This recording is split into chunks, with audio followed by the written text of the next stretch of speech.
right, the season 3 finale. Now, I thought this was actually a pretty good episode. Starts off with Rhaenyra crying, more of her not being able to handle what's going on, being overly emotional, makes me eye roll. But where they ended up and they finally got to this part of her character, they've been building up forever. I mean, an entire season feels like forever.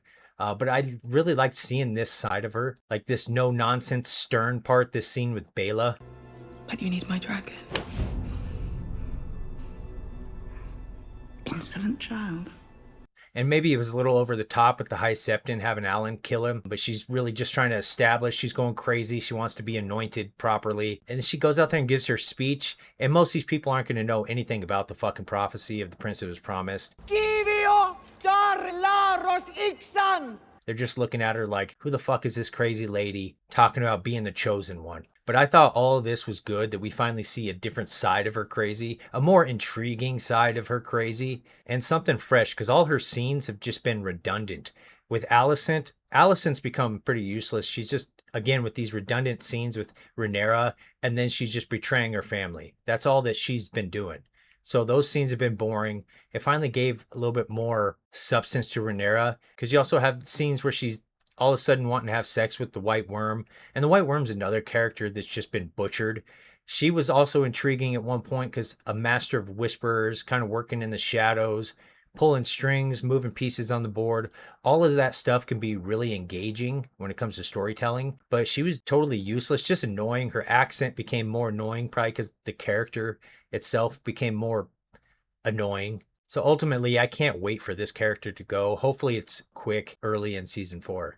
And I gotta say, I really like this character arc with Aegon. He's become a favorite character of mine. I didn't really hate him before. He was just, I had other characters that I preferred. And he was a little punk kid also. So he's dislikable, but I didn't hate the character, if that makes sense. But I really like where they've brought him around to. He's become his own person. I understand his perspective more, and they're giving him a little bit more personality. I'm alive! Now, you could say this comedic part with Aemon was a little out of place, maybe, but that's kind of what good storytelling will do when you're invested in a character or a character you like. It's not as off-putting seeing this kind of humor in there. You get a giggle and you're still engaged in the scene and you're still intrigued on what's going to happen. Imbecile. I should split you in half. I should have Sunfire burn you alive. You kinslayer. You cunt! Fuck you.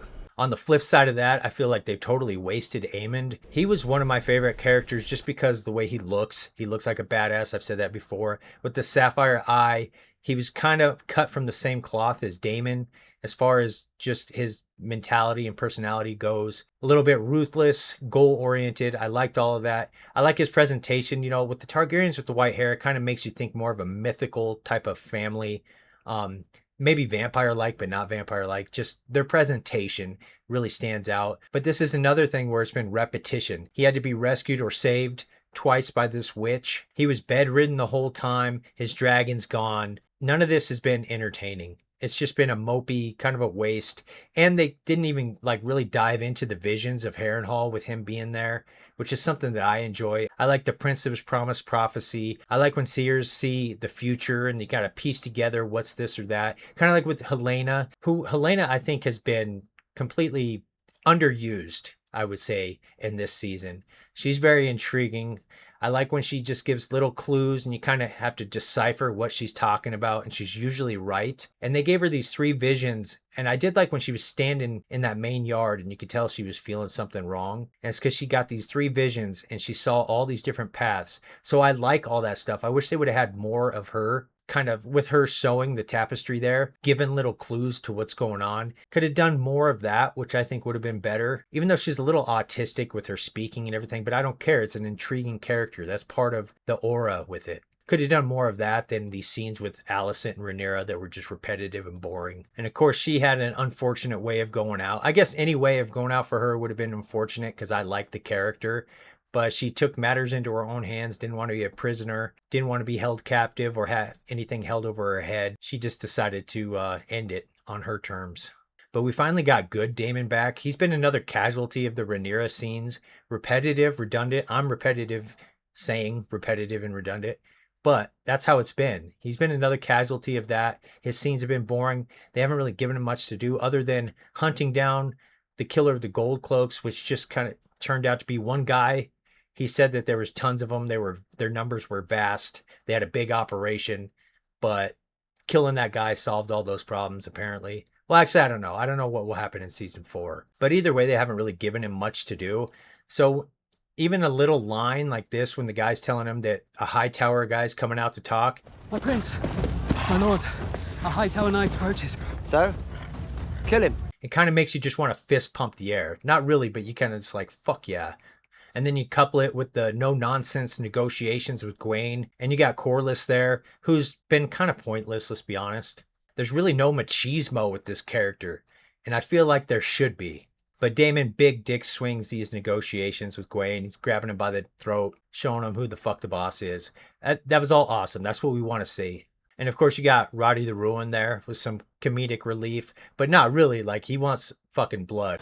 I've seen more meat on a butcher's knife. Can I kill him? Oh, please. Let me kill this milk-sock Sutherland cunt. Now, I really like Tommy Flanagan. I'm a big fan of his because Braveheart is my favorite movie ever since I first saw it in theaters. It's always going to be number 1 for me, no matter what. I love Braveheart. So naturally, I have a soft spot for Tommy Flanagan. And I'm glad we finally got to see him in action in this episode.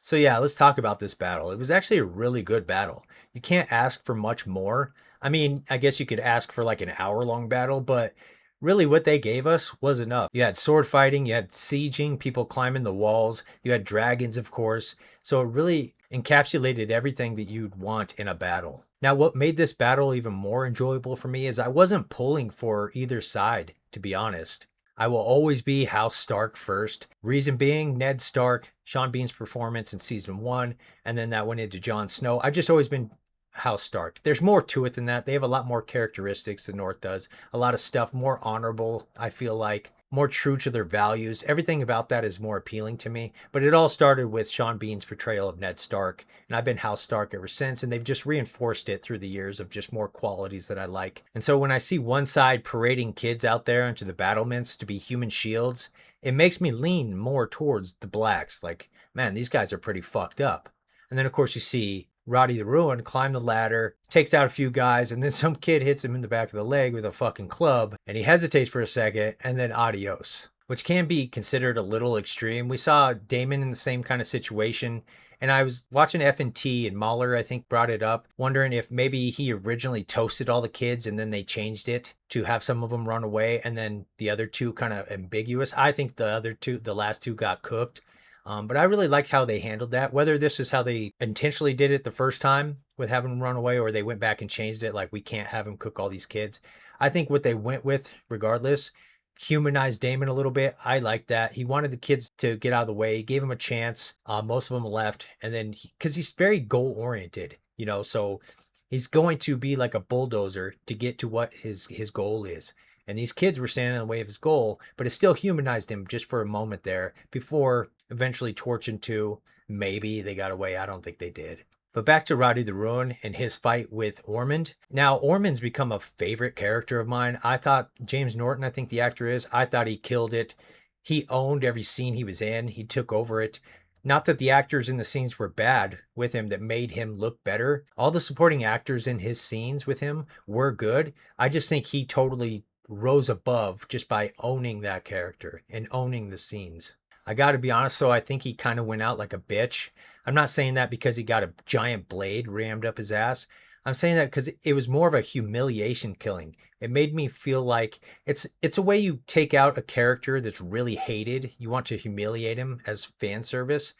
So maybe I'm just being biased because I liked the character. It was entertained. I didn't view him as that bad, though. I get it. He put the kids, like, he's a bad person. But what I'm saying is, like, Joffrey was really hated. You felt the hate for Joffrey. I just didn't get that with this character. So I felt like the way that he went out kind of seemed like they really wanted to put a humiliation stamp on it. I still liked it, though. It was a good little fight there. I like how they incorporated his disgust. Like when the blood splashed up in his face and he started gagging, which is ultimately what led to the penetration. I like how they incorporated that because it's part of his characteristics. Again, though, that's a little slapsticky comedy. That's all right because they topped it off with, which is kind of a comedic shot, but also an epic shot with Roddy there standing behind him, cheering for death, and then him freaking out, all bloody, missing teeth, with a giant blade up his ass.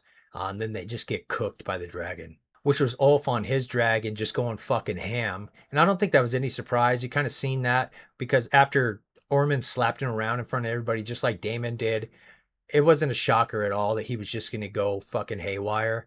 But what I really liked about this battle is they showed just how devastating dragon warfare is. Because to the best of my knowledge, there's never been battles where both sides have dragons in Westeros.